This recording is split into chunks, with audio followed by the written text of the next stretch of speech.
I'm Mark Fisher, and welcome back to MFF TV's Kettlebell tutorial. Now that you really own the neutral spine and elegant boner, and you've learned how to coordinate your arms with your breath, it's time to start doing some swinging. Hooray! The suggested starting weight for ladies is 8 to 10 kilograms, and the suggested starting weight for men is 14 to 16 kilograms. Don't have access to a kettlebell? Maybe you can do it with a small child. Now, before we start to fly the friendly skies of kettlebell swinging glory, it's prudent to learn how to take off and land the plane. If you look at SHINA from the side, you'll notice that the hinge is kind of like an L from the bottom folded position. However, when you're getting set up to start your swing, you'll actually look more like a V from the side. This means dropping your hips below your shoulders and bending your knees more than you will during the kettlebell swing proper. This will allow you once again to keep your spine in a neutral, elegant boner position. Now watch what happens when SHINA tries to set up with her hips too high.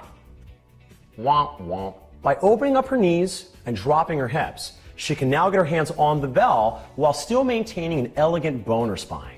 Once you're down there, you want to be far enough away from the bell that you're going to tip the bell and feel a nice stretch in your shoulders and the sides of your back. These muscles here are called your lats. We sometimes call them the skinny guy muscles. I'm so big. I don't know if I'm gonna fit through this door. I'm so big. Too big for this door. They need wider doors. I'm too big. I'm so wide. I'm like a barnyard door, son. Muscles often work like a rubber band. They store up energy, much like a slingshot. By getting a mild stretch in your lats, you're prepping to shoot the kettlebell right at your taint. The very first backswing should look just like the bottom of the hinge we've been working on all the while. There's no room for being timid in a kettlebell swing. You just have to go for it if you want to do it right. From the backswing, snap the hips forward to get the bell to float up to the top position. Be careful the bell doesn't get too high, and make sure to extend your quads, ass, and abs at the top.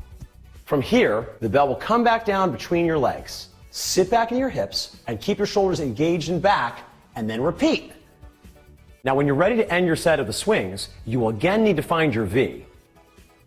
After the last backswing, you'll want to again bend your knees and send the bell back home to the same spot on the floor it began in. A common mistake is to land the plane by going straight down. Not the best for your back or the floor. Make sure when you're ready to end your set of swings, you do one final backswing and then bend your knees, sending the bell back to the position you began in. Be very careful not to let your back round here. Now that you know how to set up and land the plane, start by doing 5 to 8 reps at a time. If you're brand new to this, don't do more than 3 to 6 total sets on your first day. Your body will need time for this to become natural. While you do need to do enough practice, you don't want to do so much that you overly fatigue your back or accidentally cement a less than ideal pattern.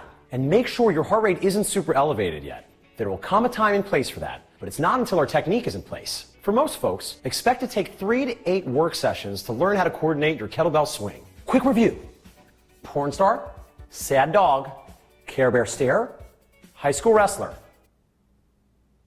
Since your brain can only focus on so much at once, make sure you're getting tension in your hamstrings when folded over, and squeeze your quads, ass, and abs when you're upright.